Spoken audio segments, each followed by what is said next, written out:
Here's my screen. Here's the poem. Can we all see it? And you're fine, Jin? No biggie? Well, it is a biggie to me because I want my streams to be, like, good. Okay, volume should be good if this is at full. Here is I Sit Alone in a Gray Room. Alone in my room. Hold on. I sit alone in my room, day in, day out. I look for new patterns in the walls, small imperfections that I can focus on. I'd love to ignore the dull buzz in my chest. A new sensation would do me good. I've made my room colorful, painted the walls every color I could think of, covered the mind numbing gray with pinks and blues, but it seeps through. It just ends up gray, no matter what I do. Patterns are familiar, the buzz is loud. I wonder what you would do.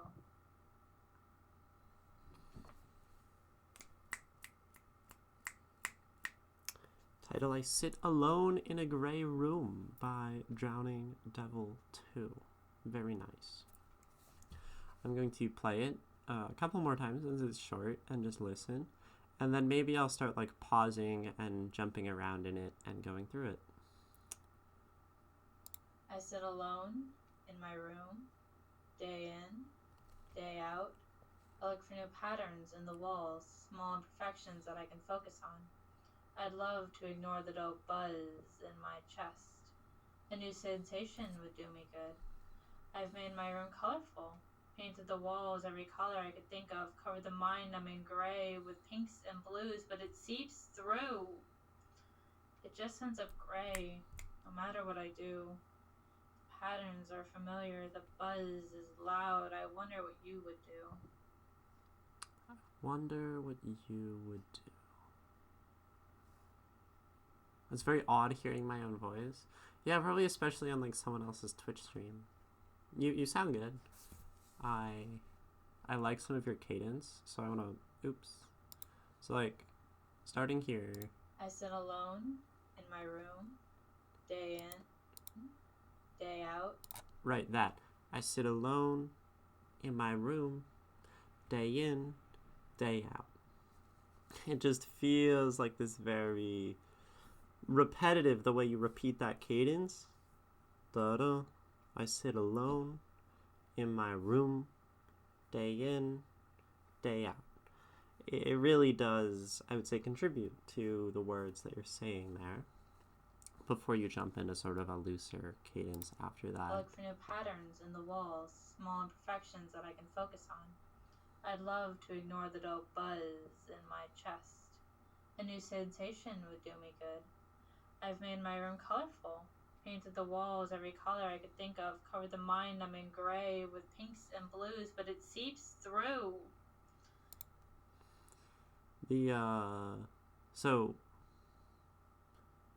I think for it being like a fairly short poem, right, 30 seconds, you do a good job of going from sit alone in my room, day in, day out. From like that level of like sort of emotionlessness, and then you do build up. Gray with pinks and blues, but it seeps through. Right, it seeps through. Right, it's emotion. It's good. You grow throughout up to this point, and then ends up gray. Drop no matter back what down. I do.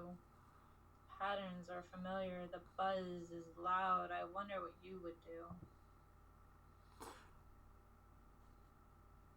I think as a whole,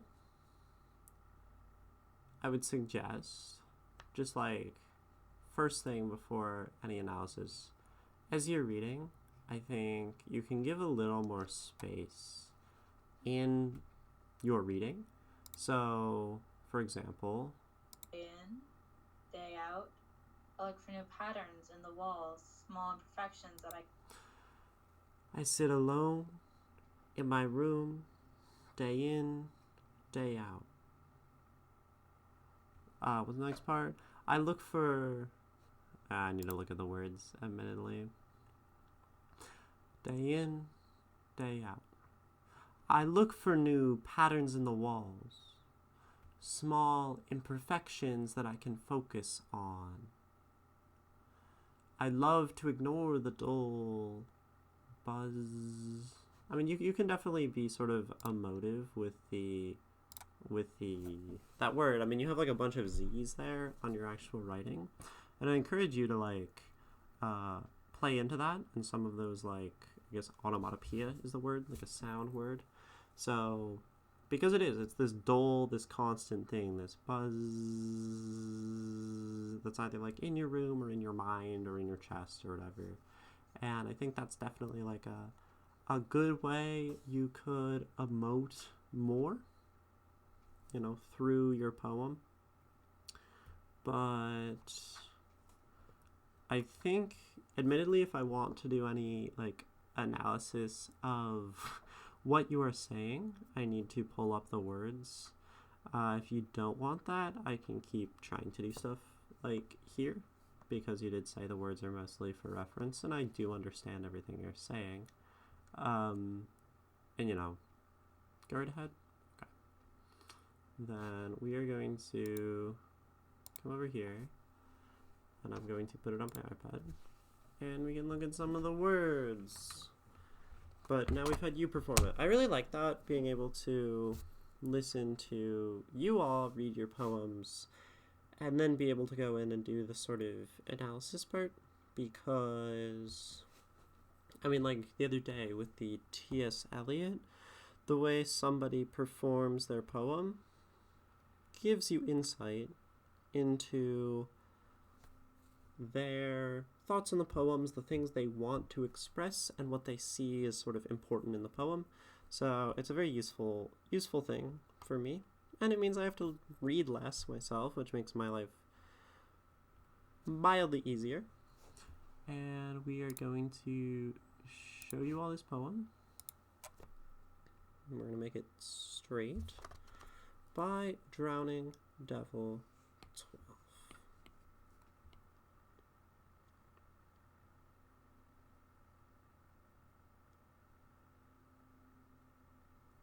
Devil 12. I'm bad at writing. Okay. Here is your poem. You post audio online? Yeah, I think audio is cool. I very, very rarely will record my poems, at least compared to the amount of poems that I write. It depends on the person. I like my poems as a thing on the page for y'all, but that's just how I see it. So, I look for new patterns in the walls, small imperfections that I can focus on.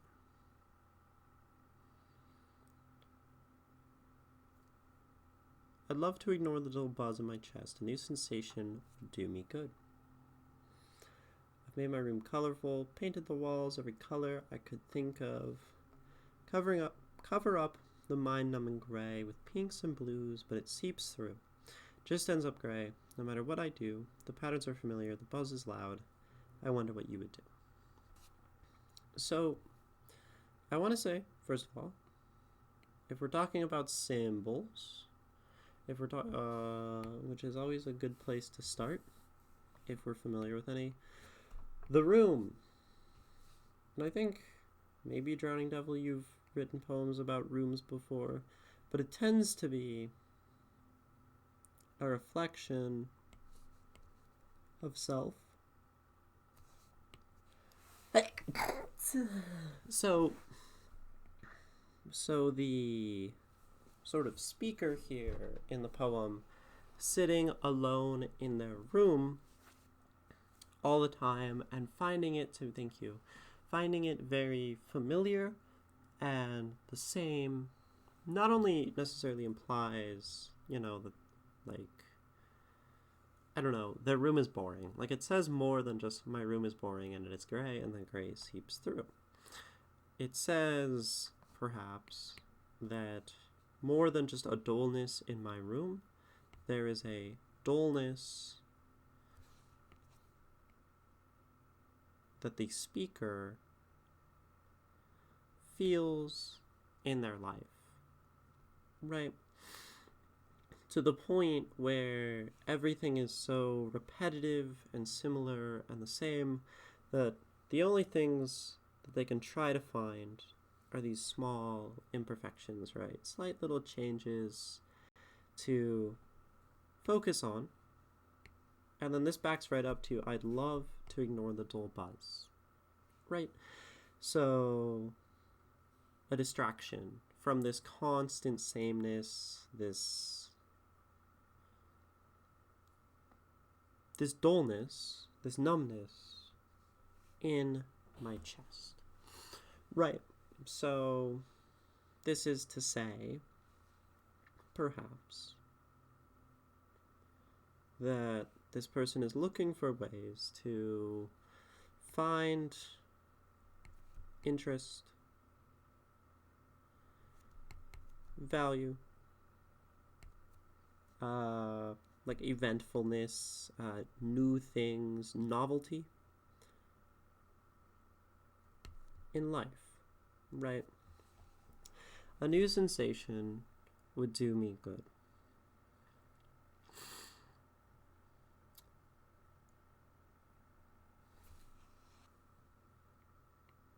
Which I think generally calls back to this same small imperfections, looking for any one little thing that can like make life a little better, a little more interesting, right?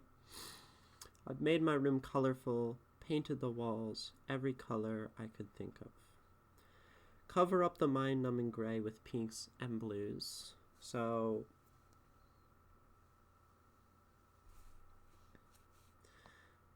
of course, I know that you are blue,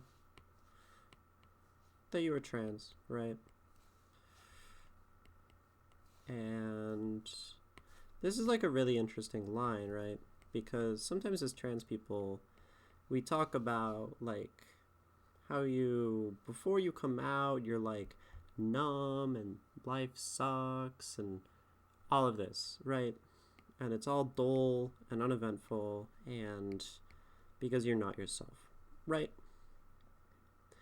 And then we come out, and it's like amazing, or it's supposed to be, right?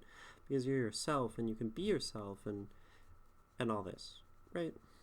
But oftentimes, unfortunately, if you are numb, and you are sort of living a repetitive, uneventful, boring life before you are trans, chances are,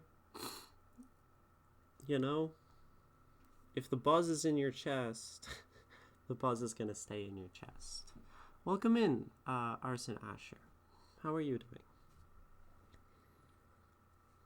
doing? And that's what it feels like, right? Cover up the mind-numbing gray. Try to do anything, you know, and this is good, you know, it's an expression of identity. It's moving toward being more of like the person you want to be or the person you are. But at the end of the day, it only goes so far in making your life any different. And if life is mind-numbing gray before, like I said, life is going to be mind-numbing gray after. And given that we have the sort of trans thing, I need to blow my nose. 1 sec.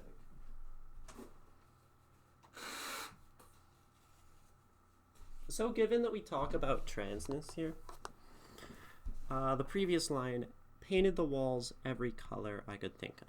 So of course, made my room my expression of myself, all these different colors, trying to generally find identity, right? In that, you know, first of all, coming to one's gender identity and one's sexual identity is a very long process, right? It's difficult. And you end up going through a lot of different colors, if you will. Some people end up at, you know, blue, pink, and white. Some people end up at whatever, you know, let's say the non-binary flag is. And this is definitely a very common process, and I would think that that is what this is sort of expressing, right? Painting the walls, myself, my reflection of self, with all these different things. But it seeps through. It just ends up gray. No matter what I do, the patterns are familiar, the buzz is loud. I'm going to draw a line here.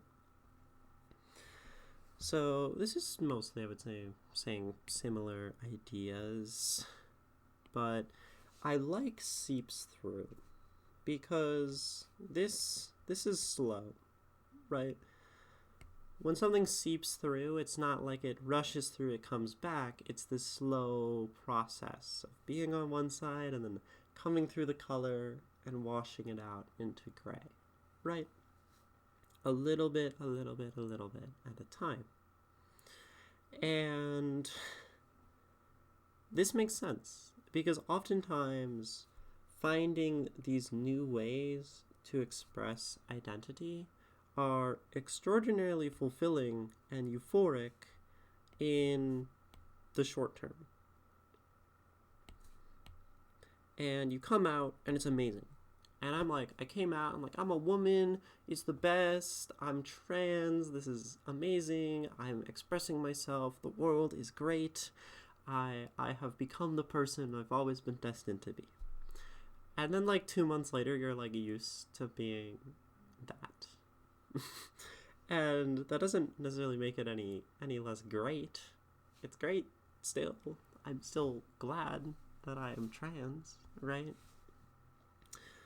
But that same color, that same zest, that same joy that came from it, on the first day of going out, the first time you wear whatever clothing, is completely different than now, right? And it can feel like this, right?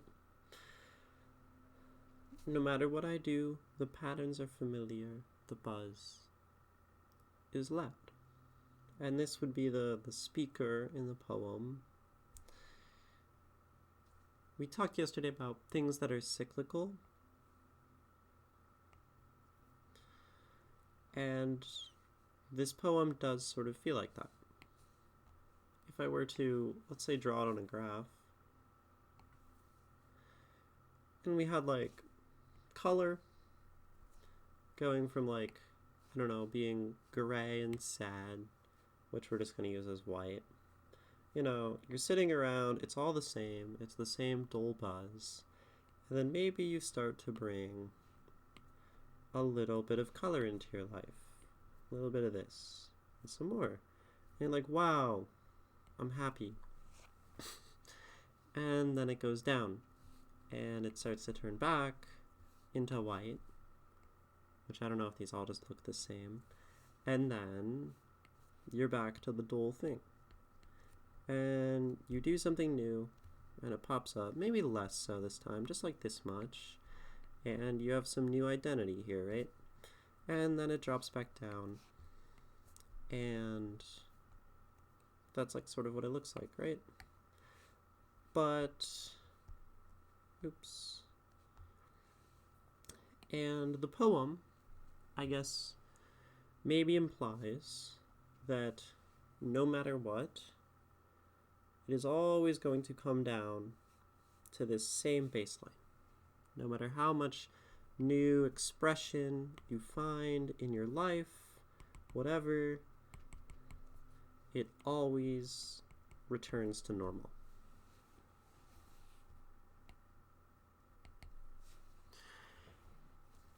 Which is sad. It is very hopeless, and it's interesting now. You start with sitting alone, right?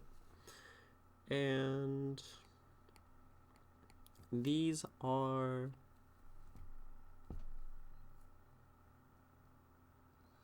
the idea of solitude is very important here in this poem, especially given the last line, which we haven't talked about yet, which is, I wonder what you would do.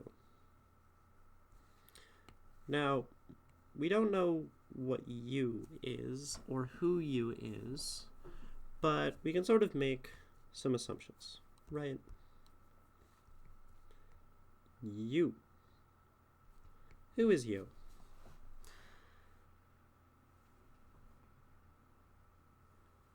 Given that we are stuck in this cycle, we as in the speaker in this poem, going round and round, going from, change and then looping round back to, gray in our little room. We ask the question, like, who is this person and why are we looking to them? And I would have to guess that we are looking to someone who is not gray or not alone, has managed to keep color or keep people around themselves, right? Jin, I'm going to be unavailable for the next hour. I'm going to try to get back in stream after sales over. Yeah. Live your life, girl. So we're looking to this person who is not gray, who is not alone, not living in a room, always hearing that same buzz we do. And I see this last part as maybe a bit of hope in this poem. Maybe not. Because this is pointing to somebody who perhaps has actually found color, who has found something beautiful in life, who is not alone, all of these things that I've said like 3 times in a row now. And this perhaps gives hope to change. I wonder what you would do.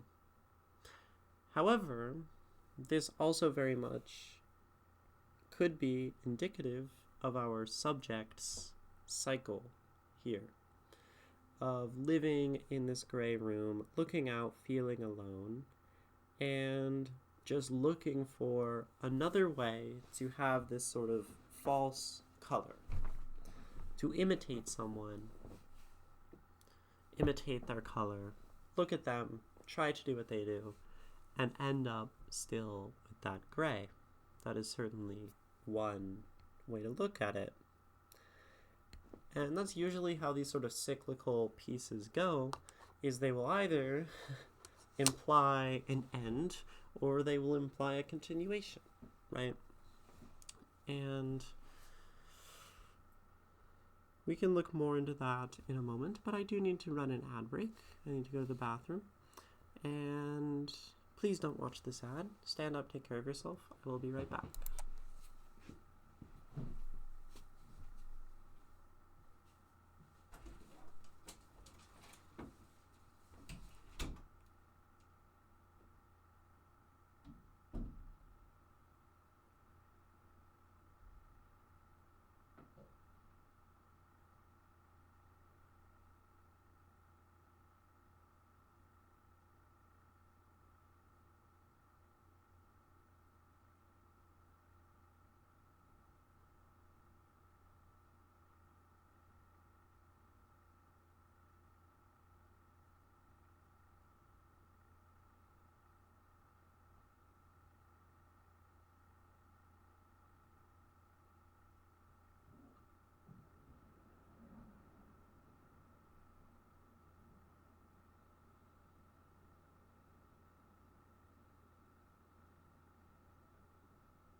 Hello.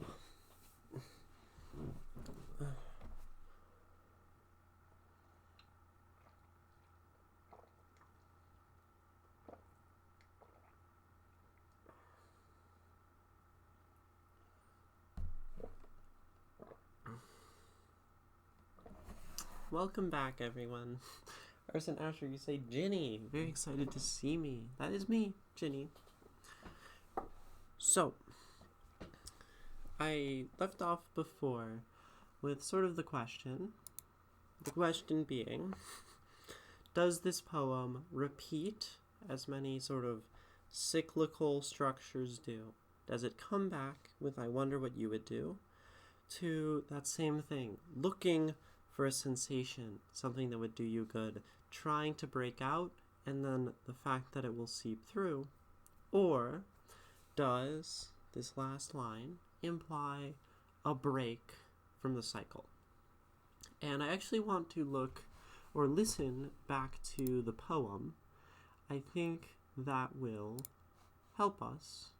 So let me know if this is too loud, but I'm going to play it from the start. I sit alone in my room, day in, day out.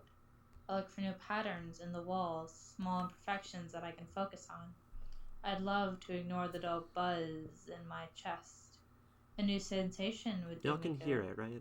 I've made my room colorful, painted the walls every color I could think of, covered the mind I'm in gray with pinks and blues, but it seeps through. It just ends up gray, no matter what I do. The patterns are familiar, the buzz is loud. I wonder what you would do. So, the way that the tension in the voice happens in this poem is we start very low, just sort of like, I sit alone in my room, plodding along, and then it peaks up at, sorry, not quite there, or it starts to get a little more tense. I've tried all these things, every different color, decorated my walls, pinks and blue, but it seeps through, right? This is the point of most emotion. It seeps through. And then we drop back down pretty much immediately and sharply to this. And the way the poem is performed sounds like this to me. No matter what I do, the patterns are familiar. The buzz is loud. I wonder what you would do. No pause. No room for this being a statement of impact or a great deal of hope. It's almost immediate. Just, it ends up gray, and then you drop back to that tone, which is gray. I wonder what you would do, is how it ends. And that's where you can take some information from the actual performance of the poet. And if we know that this is a line that is performed very non-emotionally, then it really just feels like a casual thought. I wonder what that person would do. They're not a point of hope.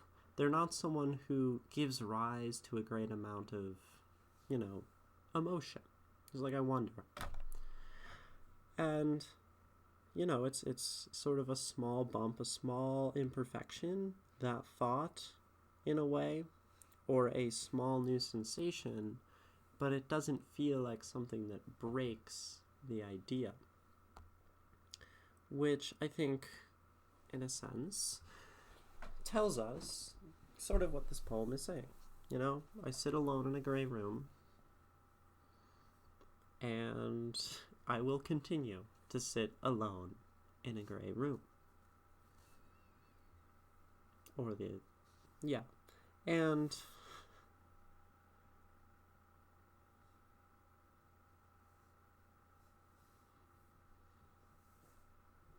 And the fact that it is described as a gray room, no matter what, like that it is gray, no matter what is on it, the walls are covered and they're painted, and they are probably relatively not gray, right?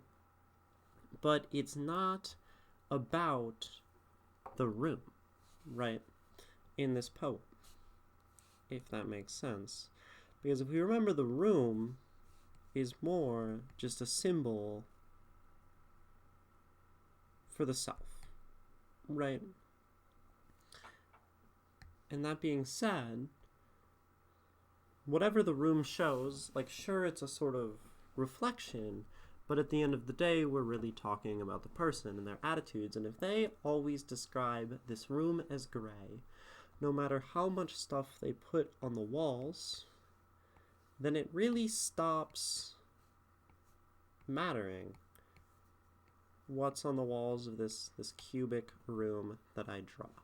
Right? We have this gray room, and we have a person sort of, I'm just going to say, laying on the floor. That would be like staring at the ceiling, but you know, this person laying here, all whatever, looking like they're made of straw.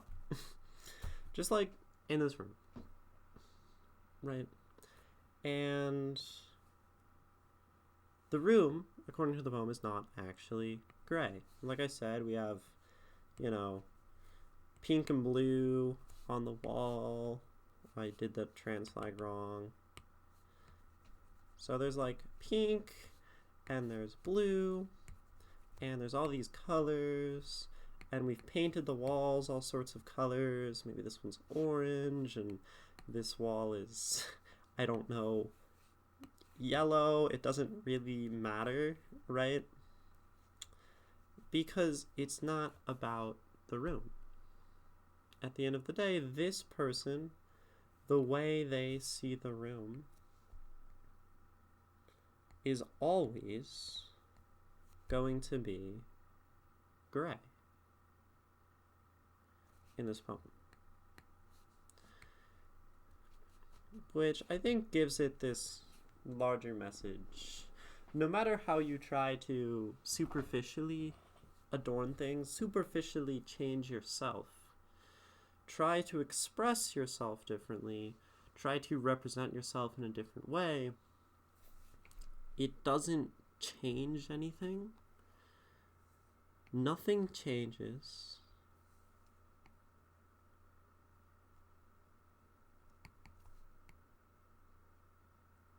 This poem says, if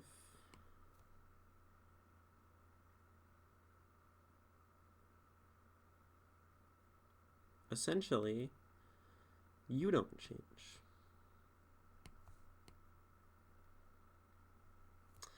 Because if we just try to decorate the walls, wear different things, use different pronouns, admittedly, as a queer person, change our outlook, decorate our walls, that doesn't change the room that we're in. And you need to change the room. This speaker would need to change themselves to fundamentally stop seeing the room as gray, or leave the room in its entirety. Right? Whatever that might mean metaphorically to you doesn't, you know, I don't know. But this person, however, would rather, the speaker, sit and think. And look for sensations. And paint the walls and decorate, knowing that the room is still gray. I mean, it's in the title, it's a gray room. The fact that it is described so fundamentally in the title, as it relates to the whole poem, as a gray room, really tells us, you know, this room isn't changing anytime soon. And that is something that is a reality of certainly some people's lives, this cyclical, numb existence. We live in a very, like, emotionally numb age of people, and I think this poem speaks to the ideas of, like, I guess my experiences of, like, depression very, very well. And that there's a baseline and it feels inescapable. Of course, I can also probably say something hopeful, like, oh, but the room can change, you can get out of the room, you can change yourself, but it's not really my place to say that there are ways to get away from this baseline, because that's not what the poem's about. Right? All this poem really says is that the speaker is in a room, the room will never change, they will never change,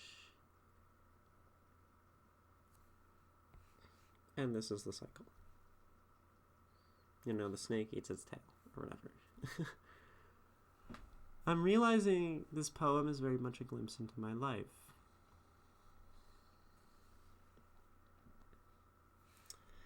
A glimpse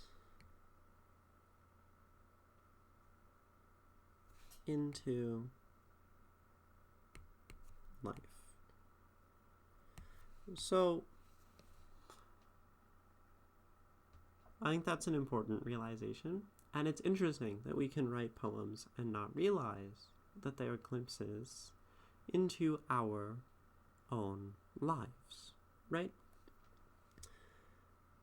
But I think something that we come to realize, especially through analysis, this is the part where I think analysis is an art in itself, is that every poem is this. I do not think there is a piece of art made by a person that does not give a glimpse into their life.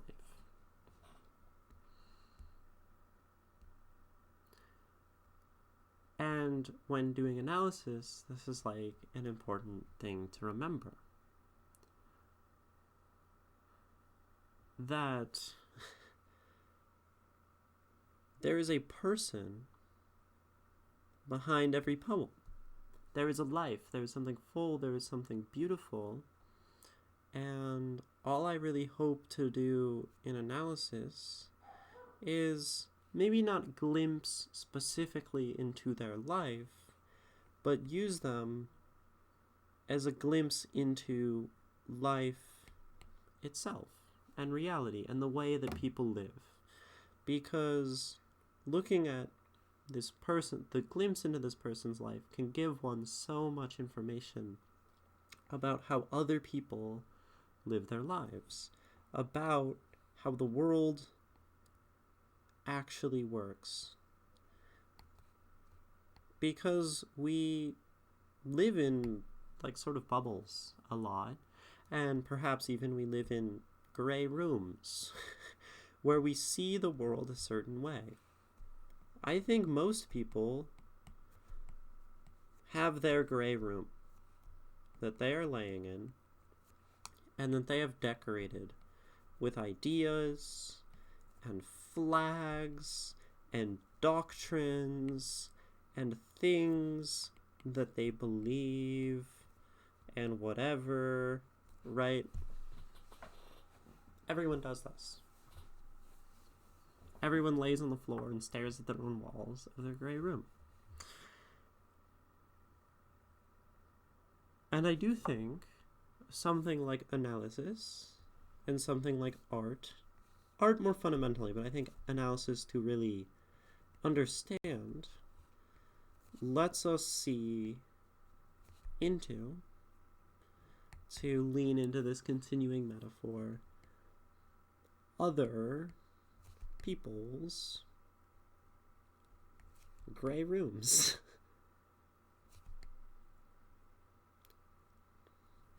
Which does, I think, make this last line all the more interesting. I wonder what you would do.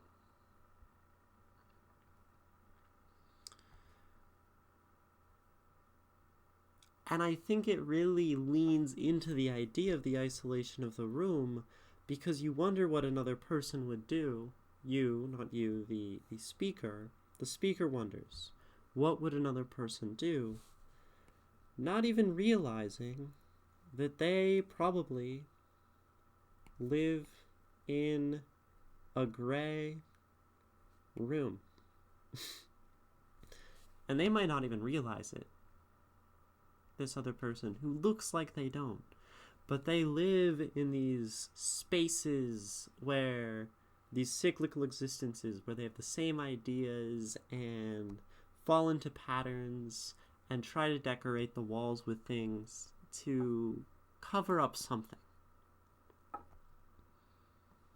And some people are better at that sort of playing pretend, covering up the gray, but some people's walls look scribbly like this.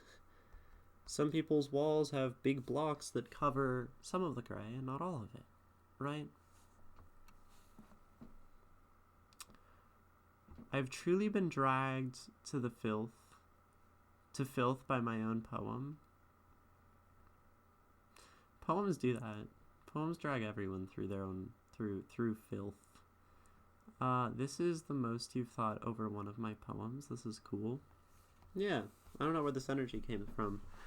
But it's nice. This last line, then, maybe as a reminder to everyone that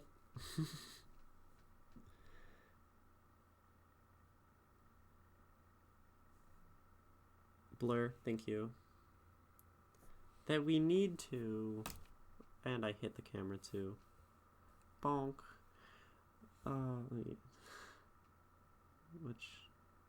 Okay. Get that a little better.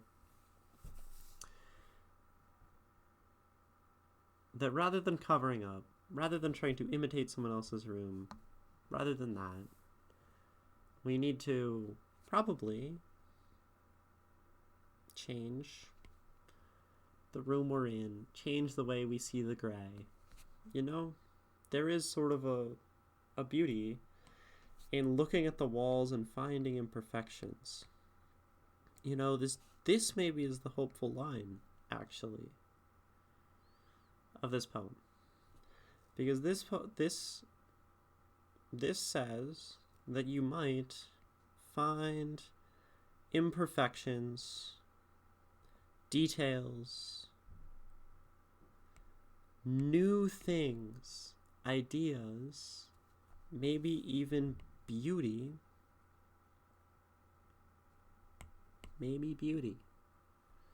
in the gray walls, right? That this subject of this poem, looking for new patterns in the walls,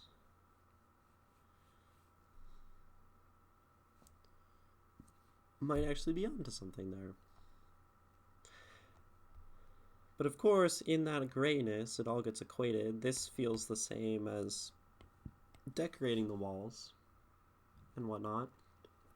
And so we end up with the dull buzz. And the unfortunate thing, of course, of these gray rooms that we make for ourselves is that the dullness can be crippling, or the sound that the room itself makes. No matter what, I would say, you know, it's, like I said, it's sort of paralytic to be in these rooms because the gray is so present that we stop noticing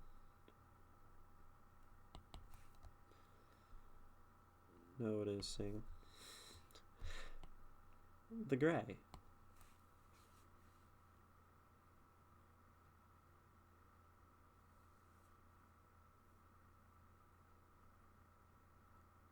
And that's the scariest thing about this poem. And that's also, I think, a common feature of these poems or works of literature that feature the cycle, right?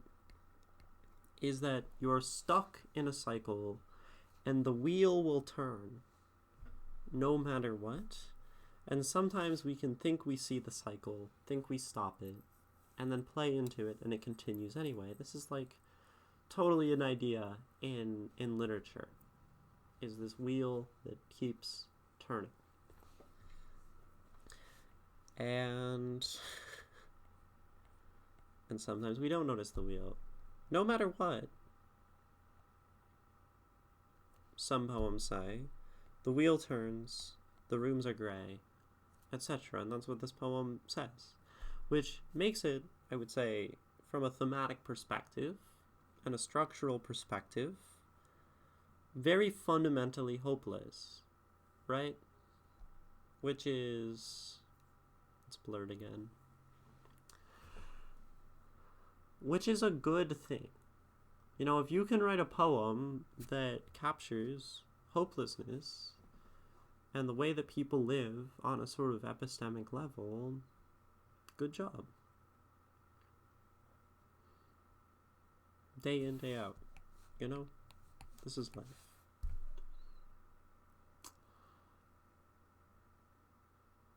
Do you have any questions? Does anyone have questions? Does anyone have comments on this poem? I Sit Alone in a Grey Room by Drowning Devil.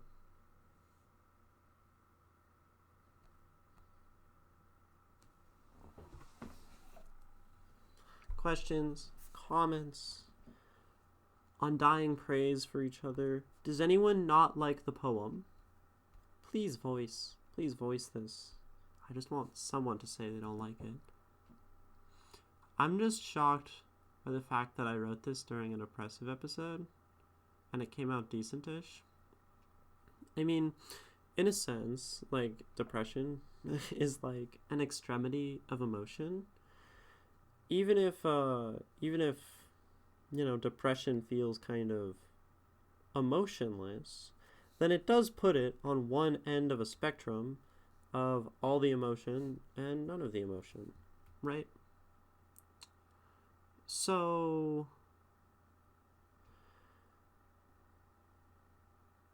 and it tends to be these poems at the extreme ends of things, these pieces of art that are very insightful, I think. I don't find that any art, accidentally made that trans, any art, any philosophy that I really care to listen to, anything comes out of, you know, being emotionally in the middle. Just being normal, right? I mean, we talk about tortured artists, and this is kind of why, in my opinion,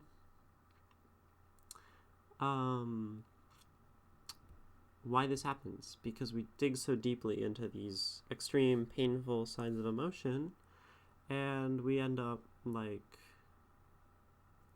you know, suffering for it.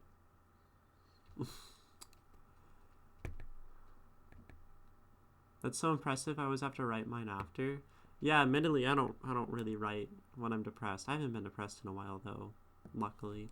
Not luckily. It's been intentional. Been changing the gray room. It actually just looks different now. The gray room is still there.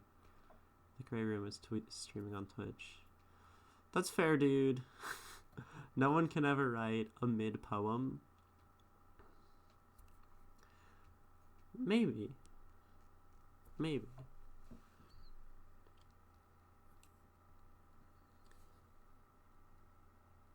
And if I tried to write a poem here, would it end up just saying something about these sides? I don't know. Like, I wonder what a mid-poem is. I wonder what a bad poem is.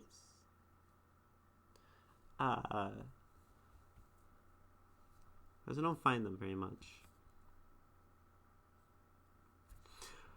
I have chronic depression, so it never fully goes away. I think that feeling was what I was going for. And you captured it. This cyclical nature, it never goes away. Looking at people outside, turning the wheel, all this stuff, the dull buzz, the static in your head. you capture it well. And yeah, I don't know. I think that feeling was what I'm going for. I say a bad poem is by someone who doesn't try.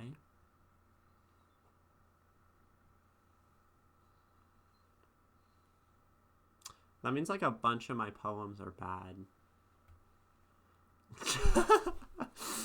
Which maybe is true. I write a lot of poems where I don't really try.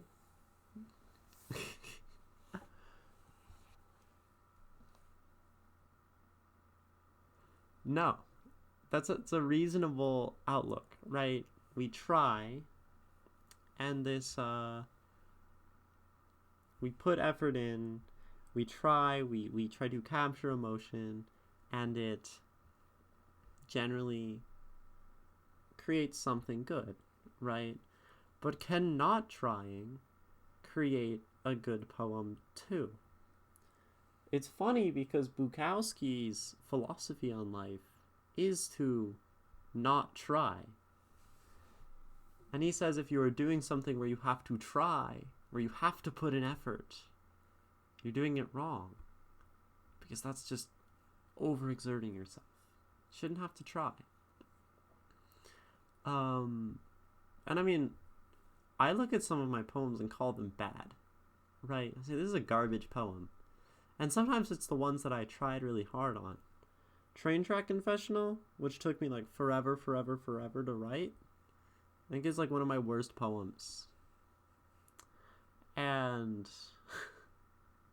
I tried really hard on it. Now, that's of course personal judgment. And, sometimes we look at our own things and are very harsh and pick apart them very seriously. But, like, the issue, I think, is trying to pin down first what, makes a bad poem. And for the intrinsic thing, let's say, that makes a poem good or bad, the amount of effort put into it, which is not something anyone can know other than the author, is a really difficult thing to pin down, right? I think life is about the effort you put into making it better, because very few people come out with a good life. Yeah, it's possible. It's possible. I've been struggling with meaning of life lately. I'm going to run a little self-care ad break and then come back though. And maybe I can talk a little bit about these things, these more philosophical aspects of poetry, which I do very much enjoy talking about, and have thought about maybe less than I would like to have.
Mad thought, because I get no ads, I love Lego Batman.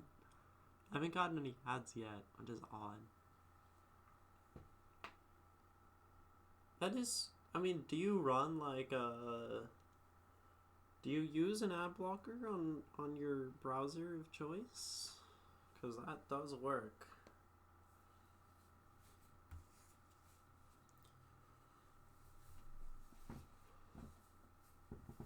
You're just on your phone? Huh. And you're in America, right? Like, sometimes there's localization things where, like, one of my viewers,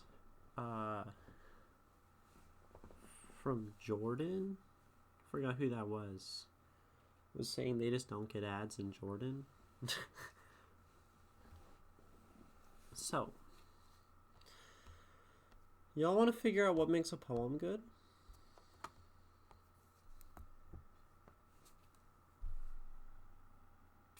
Oh, you usually see ads, just not this time. I don't know if maybe not what makes a poem good, but where we...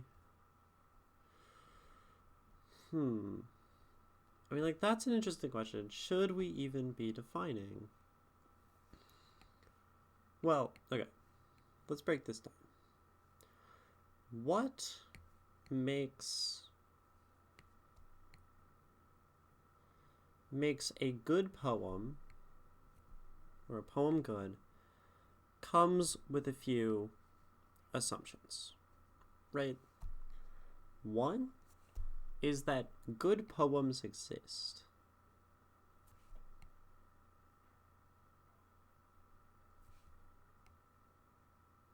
That's the main one, right? This is the main assumption. Good poems do exist. And we do seem to have fairly good, maybe, evidence for the idea of a good poem. Because we have people who read a lot of poetry and can say, you know, this poem is something that I like. You know, certain poems are more able to make broader audiences of people, like, feel something. And that is maybe a goal of a poem. Like, some people write, let's say Mary Oliver, and her poems spread widely, can make lots of people feel something deep and powerful and, you know, emotional about nature. And that might be a way to decide if a poem is good. If it gets a certain number, a certain amount of people, maybe not amount, but it is capable of getting people to feel, right? Seems like a way we measure it in, like, a capitalist system.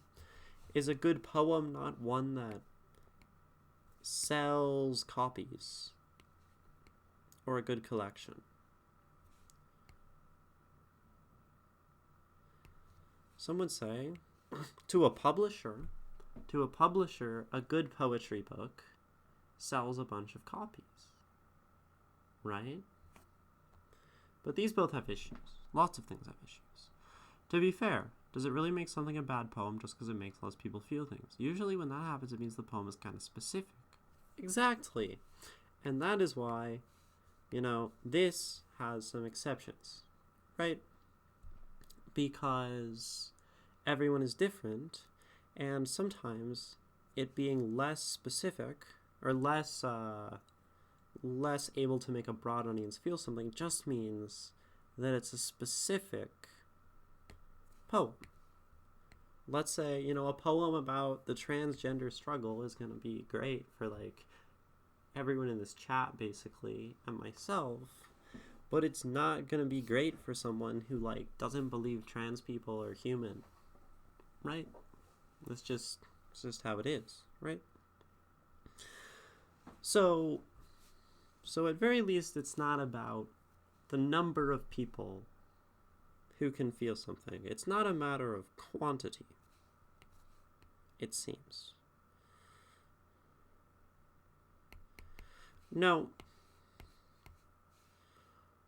I'll ask the class, if I say a good poem or a good poetry collection is one that sells lots of copies, what's wrong about that? Is there something wrong with that? Can you prove that that's like a false statement? I mean, something that sells copies is going to make money. It's going to cause the poet to have success. I would say the poet would probably consider their successful collection to be the one that sells most copies. But that's in a certain framework, like capitalism, right? But many poets won't define that as their best collection, their best-selling one. They'll say it's my best-selling collection, right? It's a very capitalistic view. It's not wrong, but it could be seen as creatively bankrupt. There you go. So, creatively bankrupt. Can you expand on that, if possible? What do you mean, Drowning Devil, by creatively bankrupt? I can sort of assume this means lacking actual creative value, right?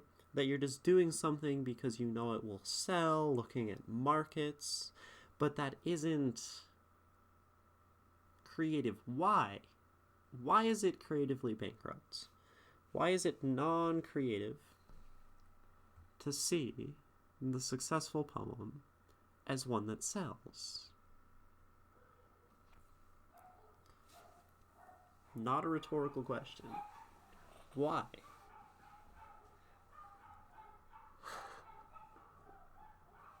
Typically, when things appeal to a larger audience, they have simpler ideas or are already spoken about a lot. Yes, that is true. So perhaps that does mean that if it sells more copies, it appeals to more people, which doesn't really matter, right? We decided.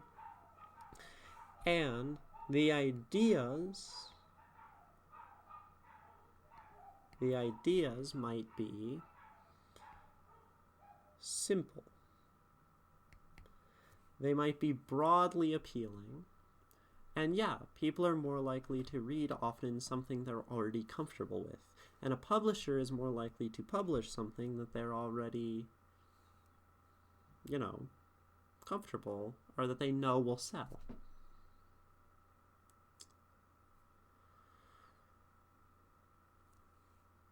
Does creative bankruptcy make that poem bad, though?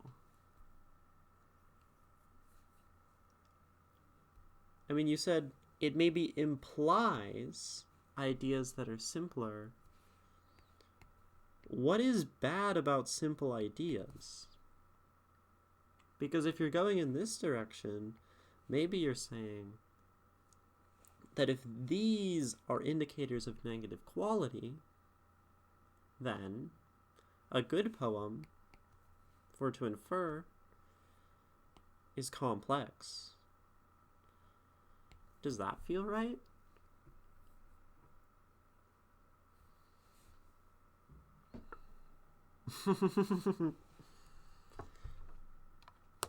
I know, I'm trying to challenge you on everything. I'm trying to break your brain right now. And anyone else, if you have ideas on this, please do pipe in. All participation is welcome.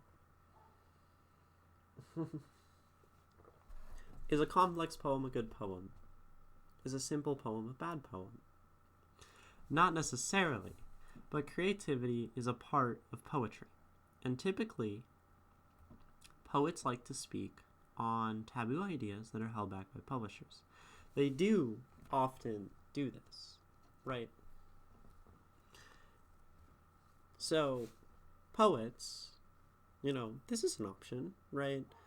Well, if we're going to define a good poem, you sort of appeal to the poets, right? You say, poets tend to do this. And I mean, who's better to ask about what a good poem is than a poet, right? They know. But we sort of run back into this issue, is that we have a lot of poets, and a lot of them have different ideas, and it turns out that, some will say something is good. You put the same poem in front of two different poets, one might like it, one might not. So just being a poet or listening to the word of poets doesn't necessarily guide us particularly well, if I had to guess, unless you disagree, right? But, and we could say,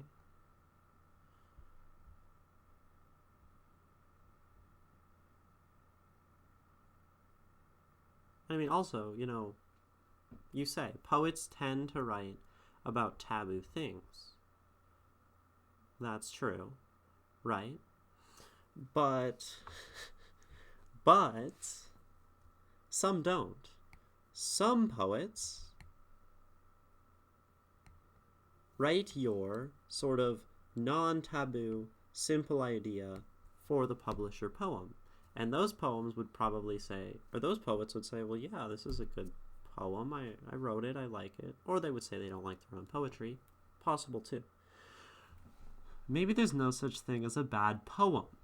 Maybe it's more that poetry has, like many things, been ruined by capitalism. Okay, this is a new claim. There is no such thing. There are no bad poems. Right? And that capitalism has ruined them.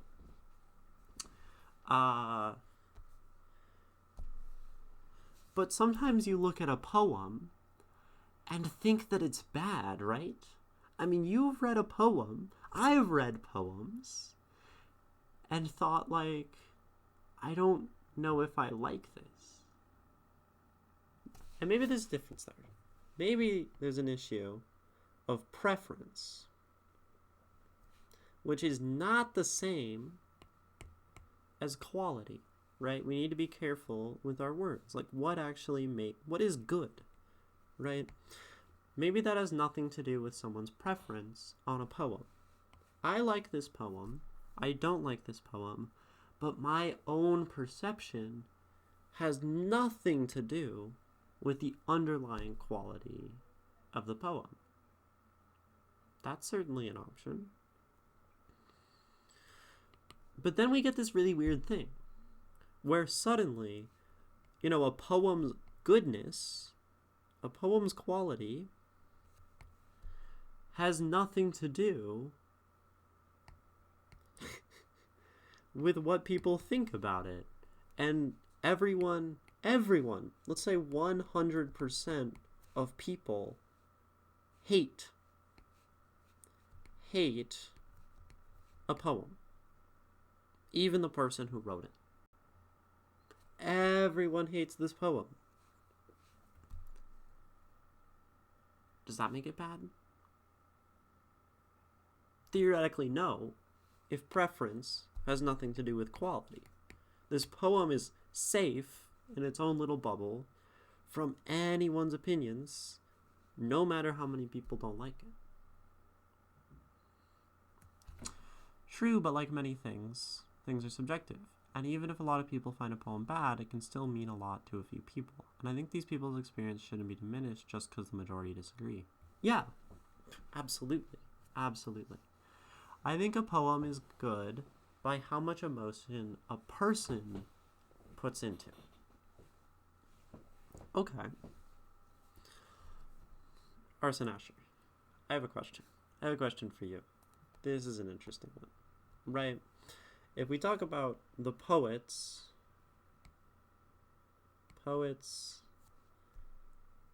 approach, let's say, the amount of care, the amount of trying, the amount of effort that goes into the poem might be a way to judge the value of a poem. That's certainly a good idea, right? It is another way to put that. But let me ask you, Arson Asher, how much effort, or no, how much emotion is in this poem?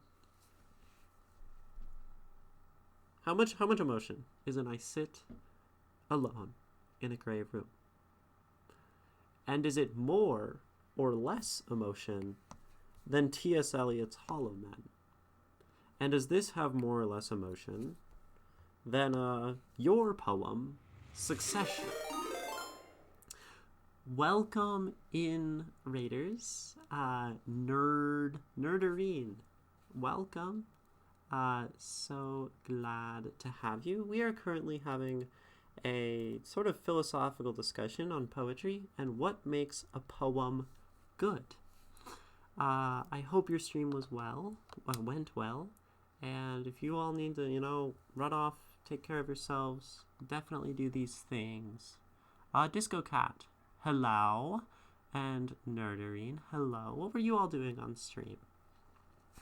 Before we jump back into some very heady philosophy, asking the question of what makes a poem good. Would love to stick around for the combo. Absolutely. So yeah, we're just going through, talking about what makes a poem good.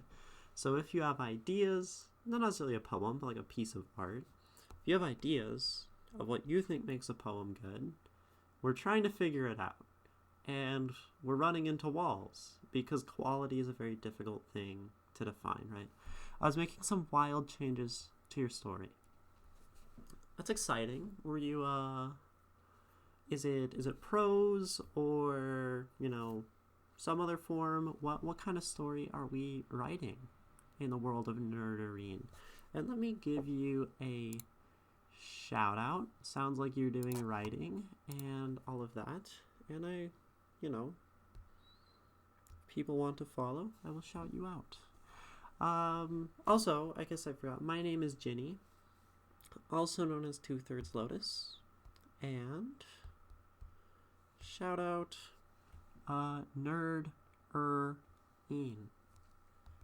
Nerderine. Hopefully I did that right. Looks right.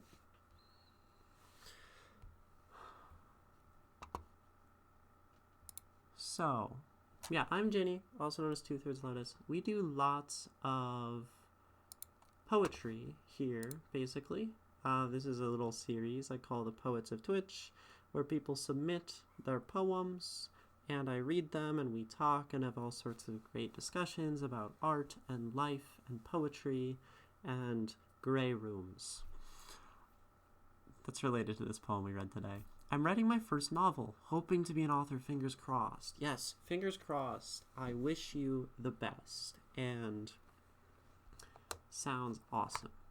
So the last thing that we were talking about, for context, was that maybe the quality of the poem is to do with the poet's approach. How much emotion is put into the poem. This was an idea brought up by Arson Asher 69, and I asked a question in response to him, which is, how do I know how much emotion was put into a poem when I read it? Right? Emotion or personal attachment. Either way, how much emotion is in this poem? Also, this is what we do. We draw very colorful things on poetry in this channel. We're like, how much emotion is here? Really? I don't know. I'm asking you. And is it more or less than Succession and Hollow Men and this untitled poem and His Love Was Made for Others and all of these things, right? Yeah, Asher, how much emotion is in my poem? Well, don't be mean. And I don't really mean for you to answer, Arson Asher, because, and I said mean, because it is an impossible question. I feel mean asking you that, right? A lot. I would say personally, I would say even more than mine because it's drawn on personal experience. Okay, so you do feel that you can tell a certain amount of emotion was in this poem. Interesting, right? Is it not more important how much emotion a poet is able to elicit from the readers and not how much they're putting in the story? That, Nerdarine, is certainly possible, right? How much emotion that is gotten from the readers is a matter of quality, right? But I want to jump back for a second before we get to that one to Arson Asher.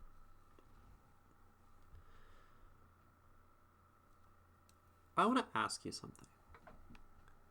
But I think what they put in is what they elicit out of readers. So you think these things are connected. Interesting. I'm going to ask you a question in 1 sec. So we have this idea of eliciting, which actually it's illicit, with the I means illegal.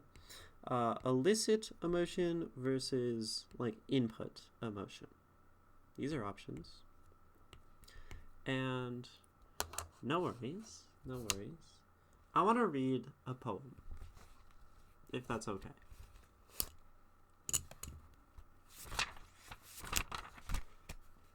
A poem of mine. Nerdarine, thank you for the follow. Glad to have you here. Again. So, here's a poem called There Is No Word Meaning Love.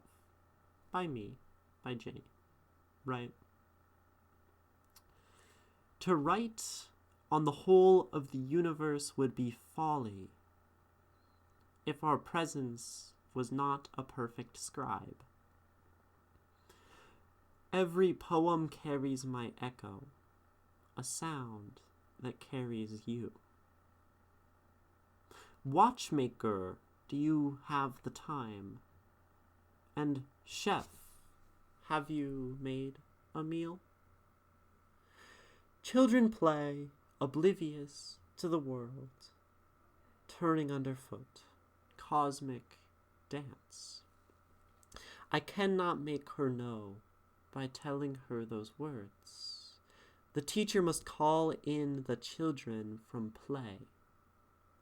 A harsh judge kills at whim, tears worlds asunder. May they not be one to take. May they be one to write.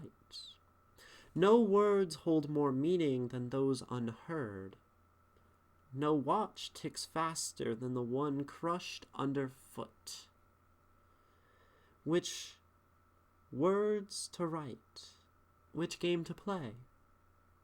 The children, their world in dance, seem not to worry. There is no word meaning love by me. So, I read you this poem. You hear it once. Nico, you say it's a banger. So we're actually having a discussion on what makes poetry good, right? So I'll ask, did that elicit emotion in anyone in chat?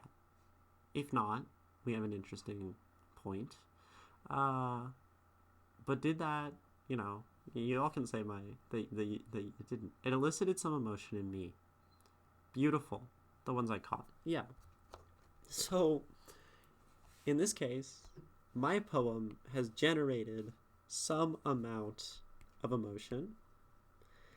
And Arson Asher said, well, maybe the amount of emotion put into this affects the amount that can be gotten out. I think I felt nothing because I couldn't understand it.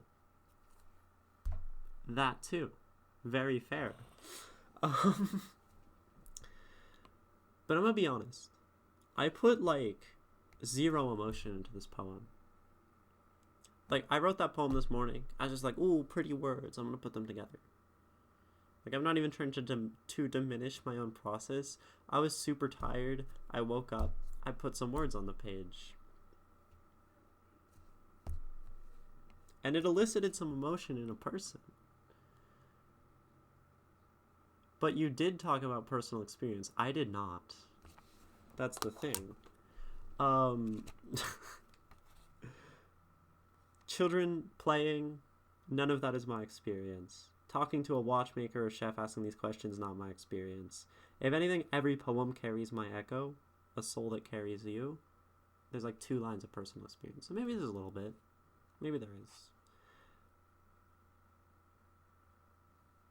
But like, most of these things are invented. Okay, that is what you're talking about. Okay, so there is some personal experience. So there you go. Which is some input. You know, I at least input like ideas. There's at least like words there. So I'll admit, it's not nothing. But it's very little. Very little. And I can elicit something out of people. Which is, you know, makes me wonder how much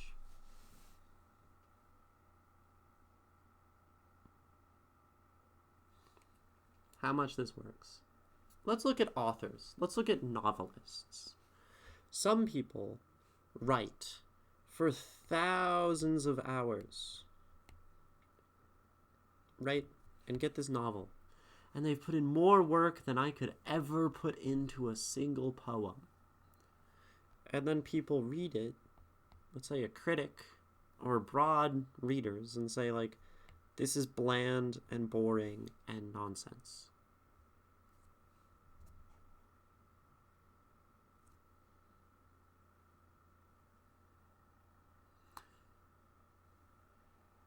So then, I'm just not sure how these 2 things are directly related, right?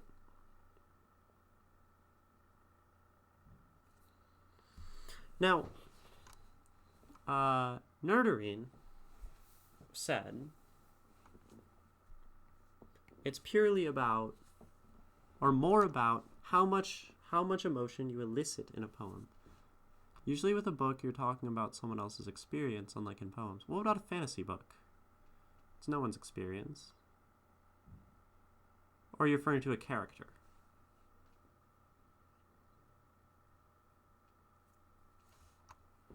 This makes me want to write, like, a characterless book that's following, like, a void of nothing that's, like, 4,000 pages long and send it to you. The fake character? Okay. So then you suggest maybe that it's about relating to other people? Perhaps? Relating to others? Like there needs to be a character? Or experience? Perhaps a poem's value is how much it is able to find beauty in something banal, like finding passion and emotions in something as ordinary as the ticking of a clock. Possible, but we also write poems and books and stories about things that are not banal, right? Let's say I'm taking a trip and I go and experience and see Niagara Falls. Big waterfall, all this amazing, glorious energy and natural power. Right? Niagara Falls. It's my waterfall. I see this, and I experience the sublime of the power of nature here. And then I make some beautiful, emotional poetry about it that has nothing to do with beauty in the banal, because it's like generally considered to be a big ol' thing, right? To be fair, fantasy can still have human experience. Just because it's not similar to your life doesn't mean it can't make you feel. True. I can't find where my ideology was shut down. My apologies. I think I'm pushing back too hard on your thing. But, so, let me read your messages again, because I am talking very fast. It is very difficult. So, personal experience.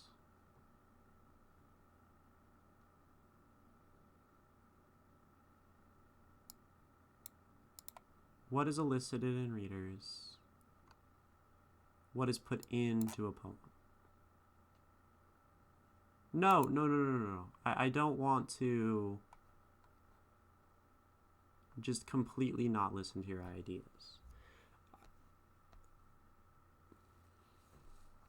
That's messed up. Like, if you, I mean, admittedly, like, communicating through chat is a very difficult thing.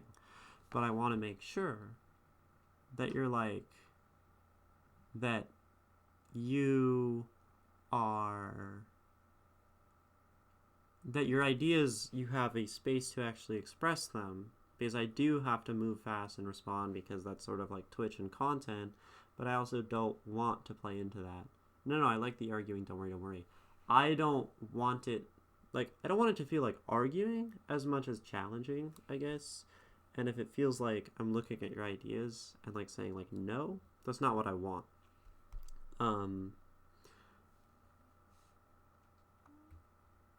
I guess.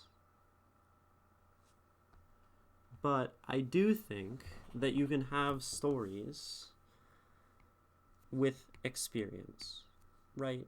Human experience, right? We're still talking about what makes poetry good. And I'm trying to understand, I guess. I'm not offended at all. It's not that I feel I've offended you, but it's that I feel I haven't fully entertained your ideas, and that either I'm not understanding them or that they just haven't been communicated clearly. What makes poetry good? Yeah, I'm going to have a hard time answering that one.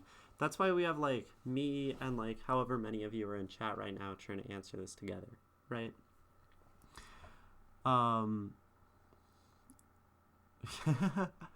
So let me go back. So Noreen, you said beauty in the banal, which I think is maybe not, because there are lots of things not about the banal, right? But we also have the idea of how much emotion is being elicited, and I do think this has something to do. Wait, there's an ad starting. Hold on. So, emotion elicited and, like, human experience, I think, are fairly connected here in what you two are talking about. But also, I have this ad break that runs every 30 minutes, which is to make sure I take care of myself, and I need to go to the bathroom. So I'm going to be back. If y'all have more ideas or coming up with new things, you can definitely send them during the ad break. But don't watch the ads. Ads are bad for your brain. Take care of yourselves.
Hello.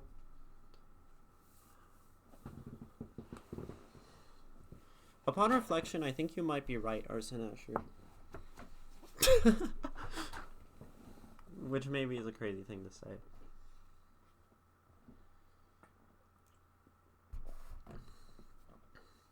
They don't think I was listening to you. I wonder if this may be a question with no definitive answer because it's so subjective. Maybe.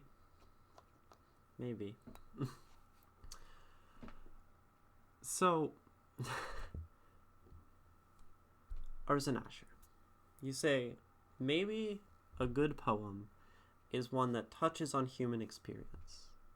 In a sense, something that maybe you can relate to. Maybe that is the thing that elicits emotion. Maybe not. But something we can relate to. Human, right? And I have a question for you all. A question. You would argue that all poems are good. Yes, we might get to this point. I think we have 2 points that we might be moving toward, which is either every poem is good or no poem is good. Because I think drawing lines is hard. And I'm going to bring up a philosophical point in a second about sand. Remind me if I don't get back to the sand. But I have a question for you all. Can we make art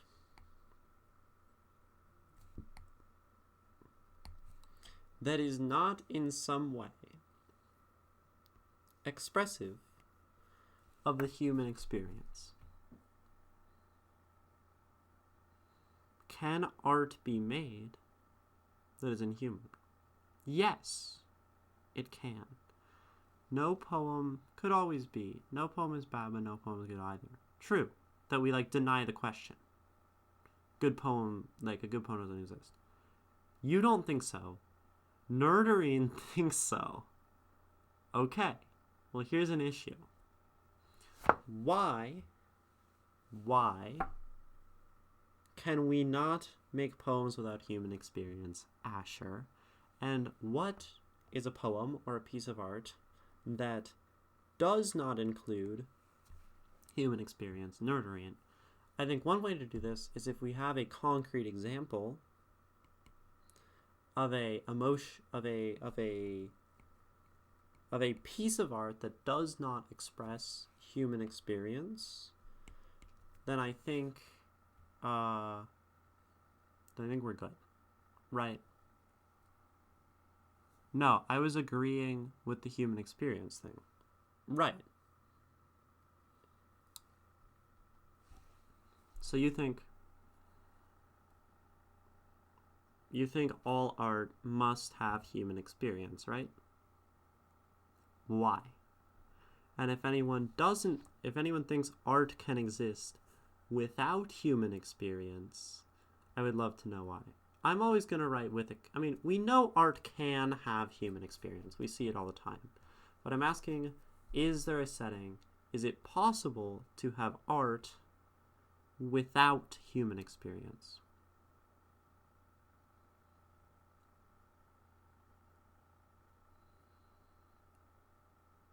Yes, no. I'm not sure if it's possible to write something without human experience because it's written by a human. Okay. So, if written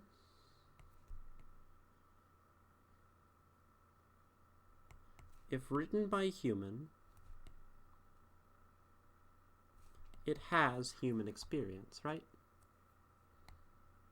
This makes sense. I mean, our entire system of thought, some philosophers would agree, or would argue, is the culmination of our experience, right? Phenomenology, those philosophers, right? And if all of our thought is just from our experience, then, well, of course, anything we write as a product of our thought is a product of experience. Because humans are self-centered and have to put a bit of their experience in their work. Maybe we're very self-centered. Yes, that too. We are going to put a fraction of ourselves. We're going to try to express ourselves. But also, all of our thoughts are our experiences. You know, if the work comes from us, then it's probably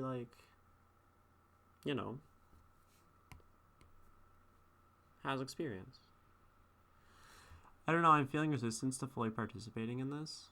That's fair, Nico. I enjoy combos like this. I'm not going to talk too much about all of this philosophy stuff, but I think it's important. It slips in. So this would say, that all art is human experience. My argument is that art can exist without human experience, not that it must exist without human experience. Yeah, I know. Sometimes art can just be without needing to draw from our experiences. Sometimes a thing can be pretty and worthy of being expressed without necessarily tied to it. Yes. So, I knew that that's what you meant. That it can exist without human experience. I don't think all art exists outside of human experience, right? So, I don't think anyone would tell you that. But, so you say that sometimes art can just be, right? Without needing to draw from our experiences. What does that look like?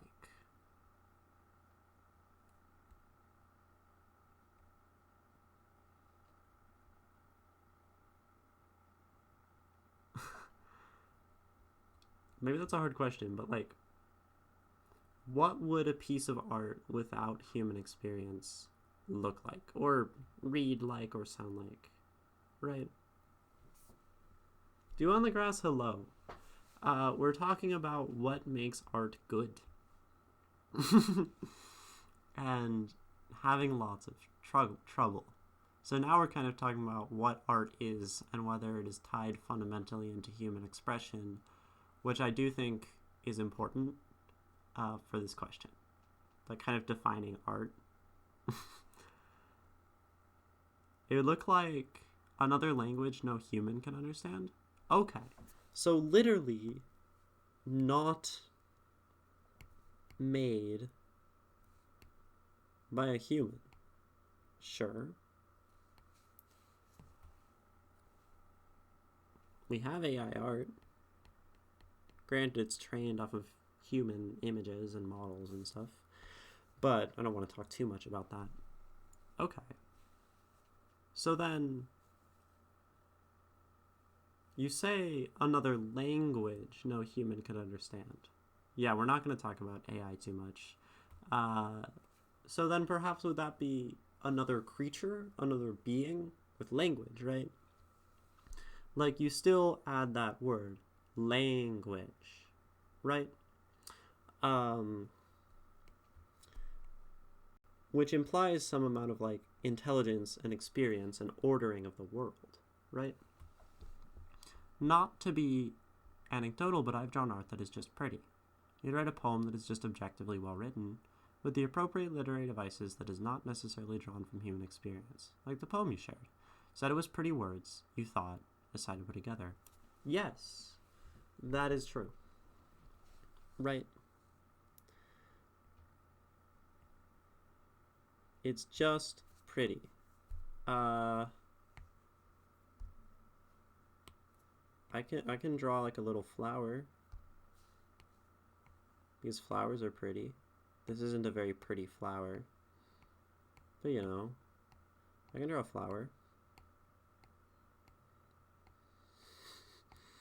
Is that based on human experience? I don't know. At some point, we get to the point of our own language where we can't explain something past human. Yeah. No, but you would consider it art. Yeah, I would consider it art. So maybe this is an argument. Maybe. Human experience of being taught by another human how to draw a flower. True that. This does reflect the human experience because a human put it on the page. There's some amount of humanness in this. Maybe because of that. But now it's getting weird. That means it doesn't matter. If you make that argument, everything is human experience, right? Because it's a human's perception of a flower. True that. And in that argument, you're saying everything made by a human is a reflection of the human experience because a human made it, right? And if we value human experience as art, as something beautiful, then like all art has value. And that's where we get to the point, right? We get to the initial point. All art has values. It's just a question of how well presented the art is. There you go. All art has value, right? It's possible. I think so, yes. I like it if it was made by a chimp. But like if it was made by a chimp, it'd be from chimp experience. True. A chimp is like pretty capable of drawing this, probably. Is that still art?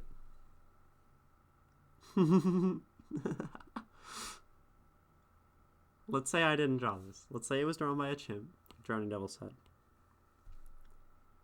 Is that... doesn't reflect the human experience. There's a glaze over my eyes. I'm sorry. If it was painted by an elephant, it would be based on elephant experience. Exactly. Would you argue that a chimp's drawing is as valuable as a human's drawing? I don't know what to argue. I mean,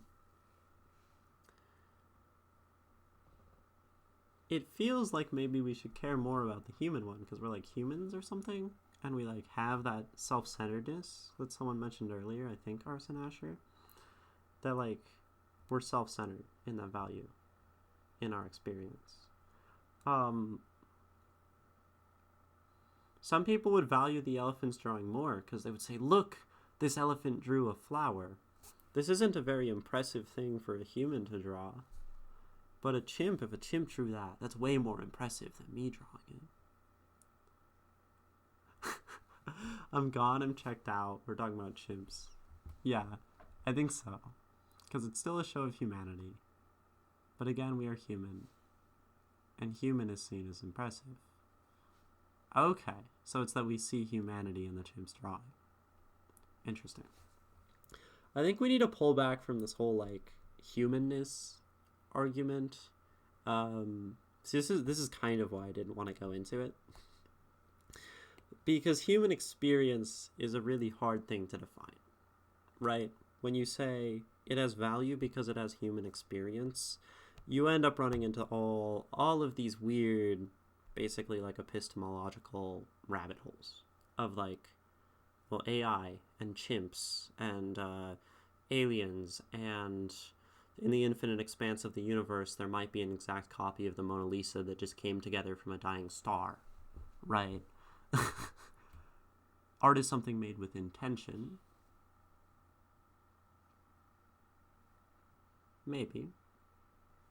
It's an option. I want to ask a different question, though. Instead of trying to define what art is, I'm going to ask a different question. Why are we trying to define what art is? I mean, we said because, you know, if we know what art is, we can kind of decide what good art is, right? I mean, I would consider a galaxy that looks like a human skull art. Fair enough. So, earlier I mentioned sand, right? There's this philosophical problem about sand. I dig 1 grain of sand, right? And put it there. Then I take another one. And then I add another one. At what point do the separate grains of sand become something I would call a pile or a heap of sand? Don't try to answer, because the point of this is that there's not really an answer to this. Because it's what we call a threshold problem.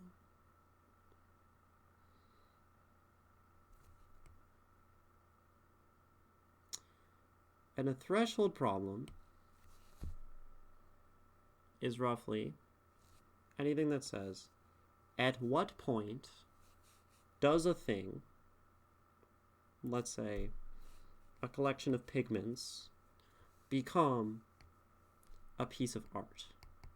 At what point do a bunch of random letters become a poem, right?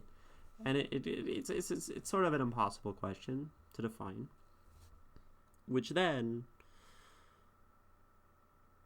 you basically end up saying either,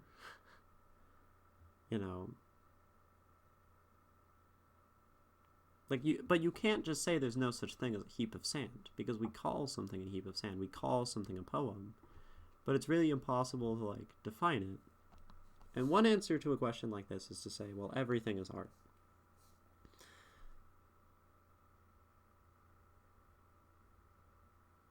You could literally argue that everything is art. Hear me out. A mountain.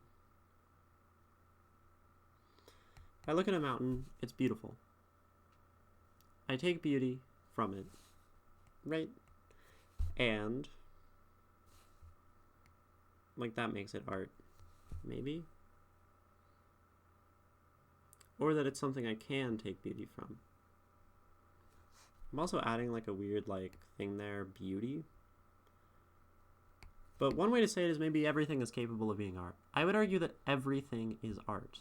Okay. So we seem to like this idea. Everything is art. Buildings are art. Mushrooms are art. Mountains are art. All of this.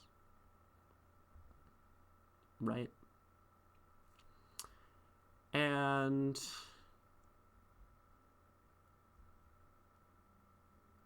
I do like this approach. It means no matter what poem we read, we don't end up calling it not a poem. It's all poetry. Everything's poetry. The wall is poetry.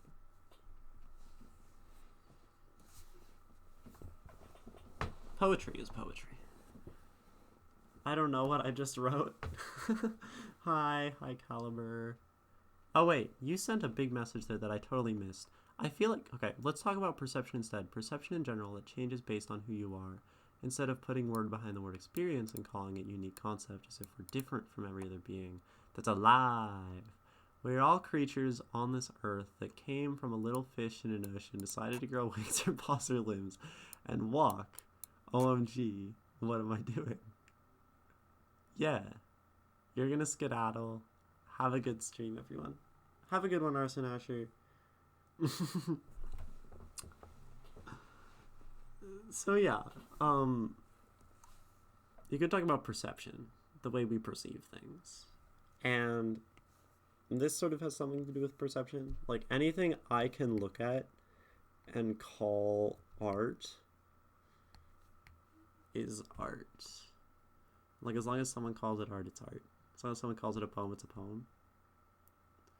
These are ideas. But I do think, here's the thing, there's a million ways to define art. And there's a million ways that we can go into talking about, if we can't even define art, right, I guess that's the point of digging all the way down to here.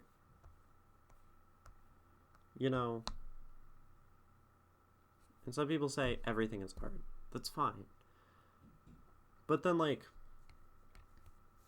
if it's a question of what is art, then we're going to have a really hard time deciding what art is good if we can't even agree on whether or not something art is, or whether or not something is art. Because, I look at a mountain and I say, this mountain is art. The mountain itself is art. Some person would be like, no, it's a mountain. It's not art. I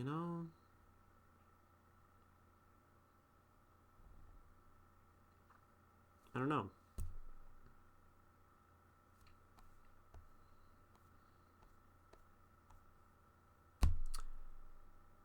So maybe we just shouldn't try.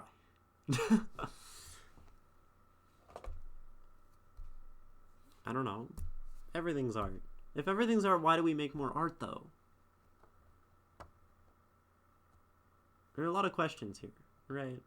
And I'm not setting out to answer all of the questions here on stream, or to give you an answer, because I don't have an answer.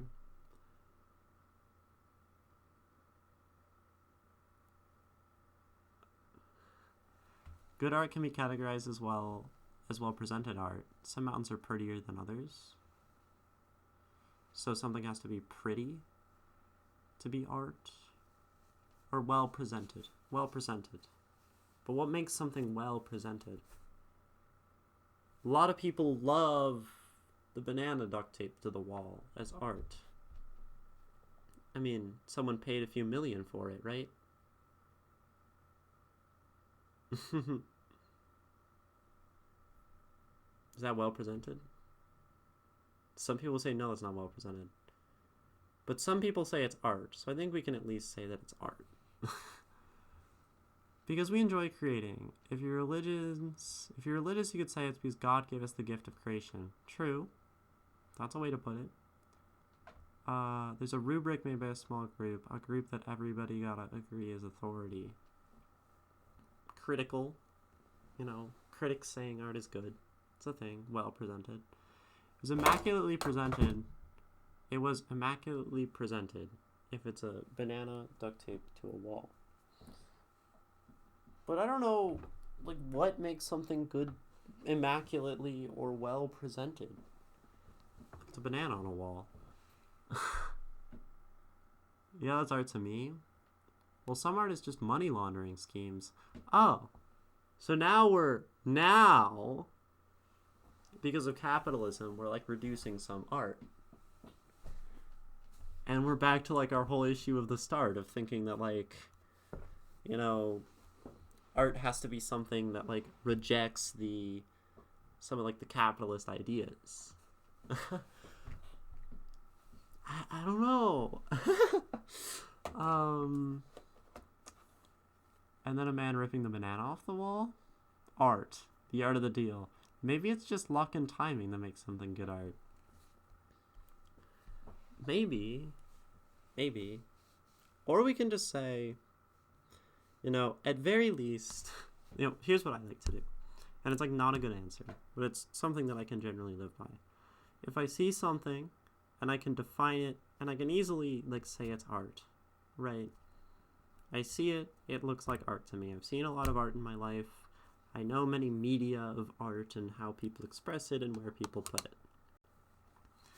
If I see something as art, at very least, I'm going to assume, I'm usually just going to assume that it's good art.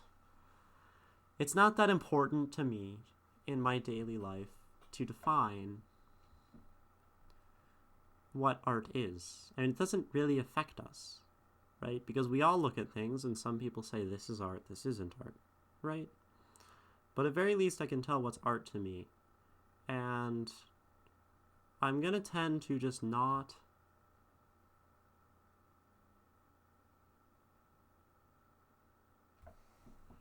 that it is not I'm not going to say something is bad, unfortunately. Philosophical questions are not meant to have answers, they're meant to create conversations. True. Maybe. I would say the banana on the wall is not well presented art, not that it isn't art. Right. But I guess you just run into the issue of what's good presentation. And then you go down the entire rabbit hole of good presentation is something that makes people feel things. Good presentation is an expression. It's kicking the can down the road, But yes, we're not trying to get answers. Or we are trying. I don't know. We like answers. We love answers. I don't know. I feel like if I had a trust fund to cover the main human needs, I could make even better art possible. And by better, I really mean it's part of a big laundering scheme. As an artist, you kind of have to create good art because capitalism, you need to figure out what general public considers good. Yeah, so again, philosophical arguments are not artful conversations. That's true. That's true. It's doing something, damn it.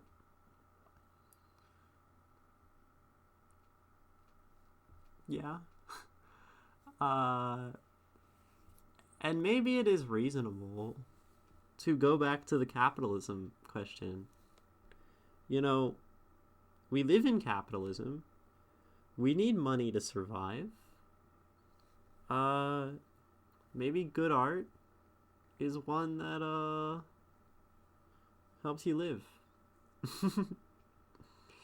Good art makes money. So that's the conclusion of our discussion.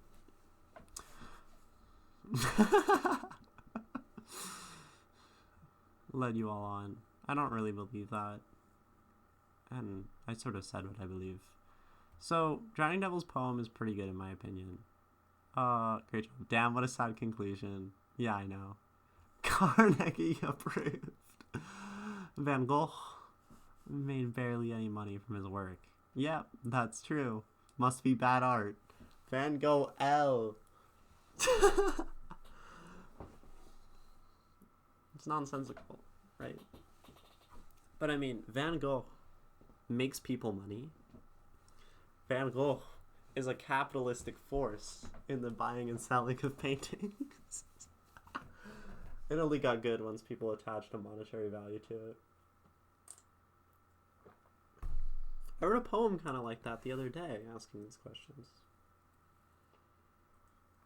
It was called Were My Poems Good Before Last Night? I've read it on stream a couple of times, but it basically says, were my poems good before I met a guy at a bar? He took me home, and then he told me my poems were good after I slept with him. Not a true story. Doctor Who. Yeah. Van Gogh, that's the guy from Doctor Who, right? Was it Evan Bukowski again? I mean, Bukowski writes about these things for sure. That was the poem inspired by Bukowski very much, or influenced at least. So we were talking about this poem at some point. Many, many moons ago. I don't know. I haven't watched any Doctor Who. The extent of Doctor Who knowledge I have is from the Magic the Gathering Doctor Who Universes Beyond expansions, where there's Doctor Who Magic the Gathering cards. And that there's a Van Gogh episode. Van Goghted? He is Van Goghted. Stop. So, I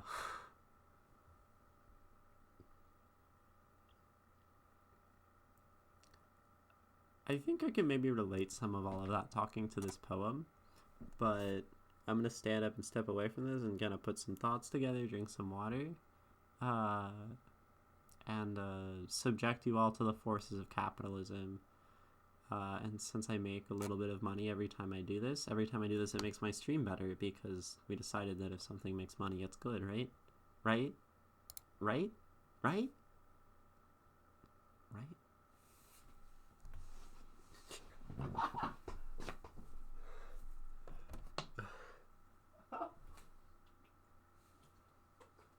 That's some fucked up shit.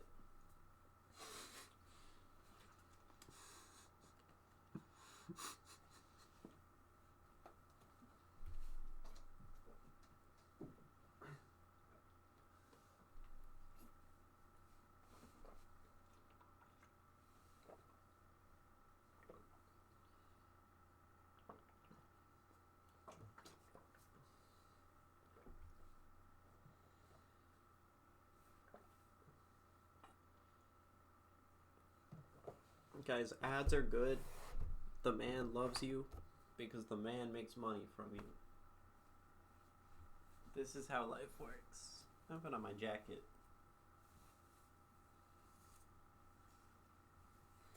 Look, my jacket of a university, a for-profit institution, which seeks to make money off of the education of people. Woo. Twitch chat is art. Oh, it's crazy.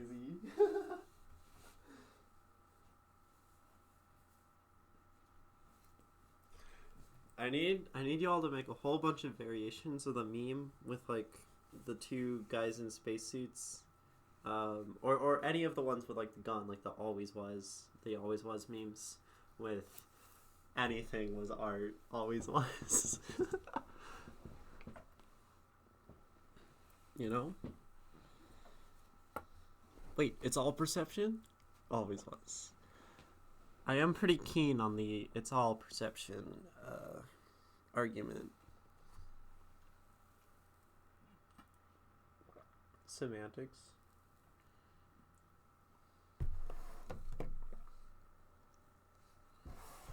I mean, yeah. It's all semantic. It's all semantic.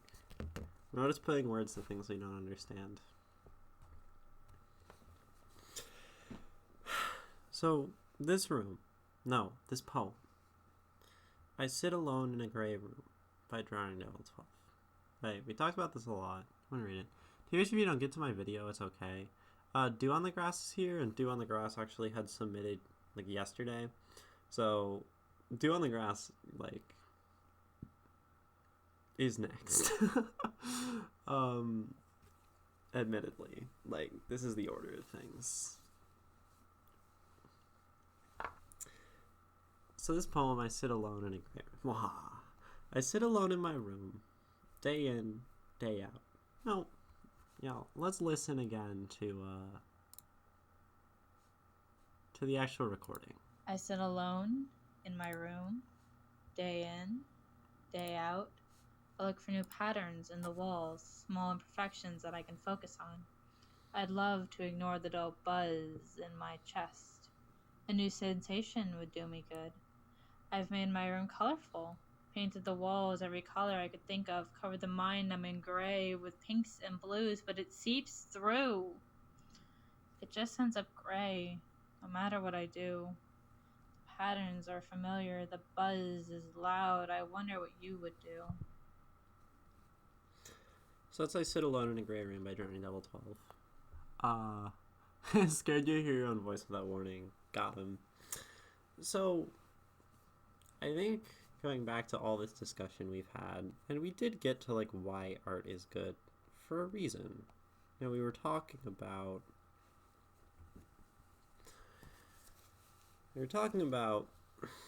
some of the emotions here and touching on these experiences that like sort of everyone has. These gray rooms that we're trapped in. Right? And the state of having something you believe, or a thought pattern, or depression that continues to return, and a cycle that you are stuck in, no matter what you do. So, sitting in this room, and no matter the color we paint the walls, it will always be gray. Wondering what other people would do, even though they probably live in their own gray rooms.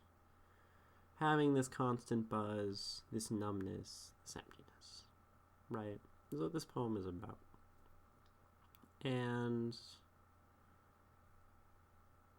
it does sort of talk about, I guess, as the biggest theme in this poem, is some amount of futility.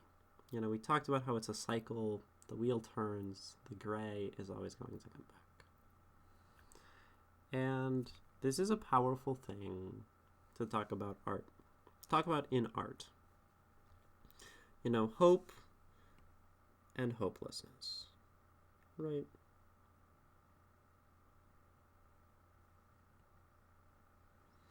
Which in a sense has something to do with possibility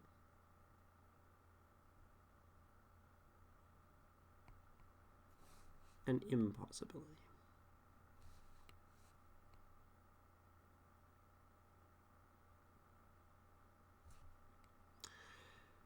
And I think the silver lining of writing a poem like this, you know, this room, which is talking about the cycle, the endlessness, the return to gray that is experienced by the subject of the poem, is that fundamentally I think if we write about something, we tend to question it. We tend to leave it open to interpretation, right? Some people can get a hopeful idea out of looking for new patterns in the walls and small imperfections. Some people can take hope in this poem from the final line, I wonder what you would do. Maybe based on their own perceptions, their own experiences, the way that they read this poem. Right? And partially, I think that's a reason why we write poetry. Because the author might... I must step away. Thank you for being fantastic and lovely conversation. Hope you have a good stream. Yeah, thank you for coming by. It's good to have you. So fundamentally, I think writing something and presenting it as a poem, gives a chance for other interpretation. Gives a chance for outside interpretation, period. And that those discussions are what makes art really like a thing of a lot of joy, where you can depict something hopeless and some people can find hope. You can say something is possible, or you can say something is impossible, another person can find possibility in that work. You can argue, that there's no such thing as art. Other people can argue that everything is art.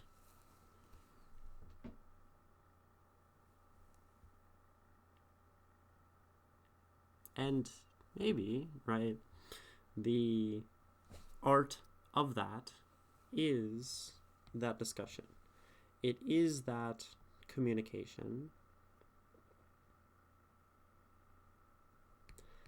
And that engagement with others. I mean, this is actually something that Arson Asher sort of said a while ago.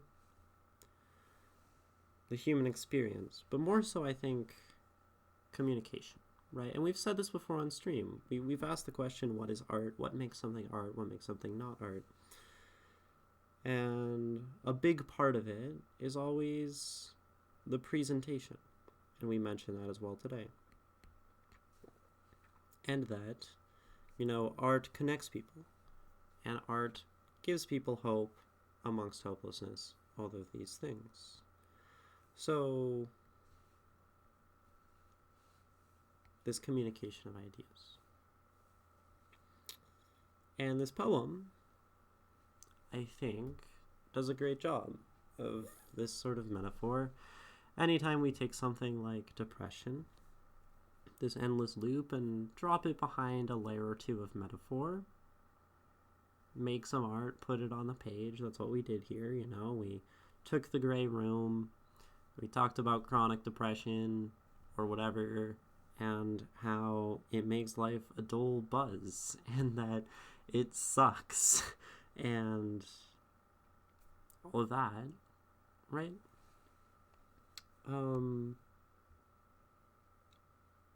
Fundamentally, I guess why I like analysis, why I like looking at these things. I mean, Drowning Devil, you said I hadn't yet looked at your poems in this amount of depth. And I don't think I realized that I hadn't looked at one of your poems in this much depth, because sometimes I write a lot, sometimes I write a little. This is just like the nature of poetry, right? Sometimes we engage with something quickly, sometimes we don't. But at the end of the day, out of this poem, not only did we get a discussion, a communication of the room is a symbol of self and nothing changing and impossibility and cycles, but we also sort of went over to this weird conversation about what makes art good, right? So I think that's like a beautiful thing about art. I just want to say. The detour was kind of nice, even if my eyes glazed over. Did I already read that? Jeez, I'm tired or messed up. My brain doesn't work well most of the time. Maybe it's the gray room and the buzz in my chest. But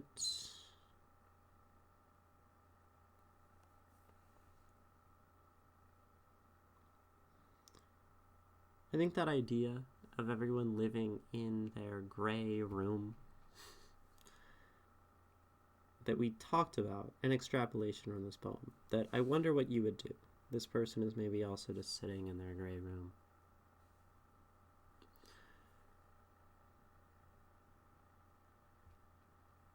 Is very similar to what we were doing discussing art. We all have these ideas that are sort of locked in place, and our minds are set, and I don't even know if my mind changed at all in that discussion of art. I was doing a lot of, rebuking ideas, because that's fun to do in philosophy, is be that person. But